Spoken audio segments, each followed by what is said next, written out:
বরগুনার আমতলীতে বিএনপি নেতার বিরুদ্ধে উদ্দেশ্য প্রণোদিতভাবে সংবাদ প্রকাশের প্রতিবাদে সংবাদ সম্মেলন করেছেন উপজেলা বিএনপির 18 গাছিয়া ইউনিয়ন শাখার আহ্বায়ক মোহাম্মদ ফারুক মৃধা। বিস্তারিত দেখুন আমতলী থেকে এস.এম. নাসির মাহমুদের প্রতিবেদনে। শনিবার সকাল 11টায় উপজেলা বিএনপির অস্থায়ী কার্যালয়ে এই সংবাদ সম্মেলন হয়। লিখিত বক্তব্যে 18 ছিয়া ইউনিয়ন বিএনপির আহ্বায়ক মোহাম্মদ ফারুক মৃধা তিনি বলেন, গত 3 জানুয়ারি তারিখে দৈনিক সমকাল এবং কালের কণ্ঠ সহ বিভিন্ন পত্রিকা ও অনলাইন পোর্টালে দখল নিতে দোকানে তালা বিএনপির নেতার শীর্ষক শিরোনাম সহ বিভিন্ন শিরোনামে যে সংবাদ ছাপা হয়েছে তা সম্পূর্ণ মিথ্যা, ভিত্তিহীন এবং বানোয়াট ও উদ্দেশ্য প্রণোদিত।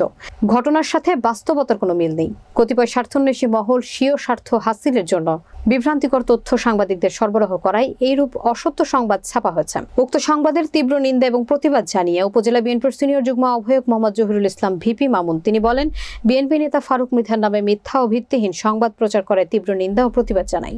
পৌর বিএনপির আহ্বায়ক মোহাম্মদ কবির ফকির তিনি বলেন, ঘটনা তদন্তে ফারুক মৃধার কোনো সংশ্লিষ্টতা নেই, তার বিরুদ্ধে আনিত অভিযোগ সম্পূর্ণ মিথ্যা এবং ভিত্তিহীন। 18 গাছিয়া ইউপি চেয়ারম্যান মোহাম্মদ রফিকুল ইসলাম রিপন বলেন, ঘটনার সাথে ফারুক মৃধার কোনো সম্পৃক্ততা নেই, বিষয়টি মীমাংসা করে দোকান খুলে দেওয়া হয়েছে।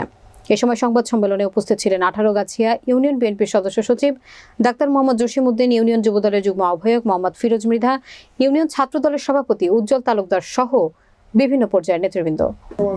একটা মিথ্যা সংবাদ প্রকাশিত হয়েছে, যার দোকান ঘর সে দোকানদারি করতে আছে, সব কিছু চলতে আছে। এটা ইউনিয়ন পরিষদের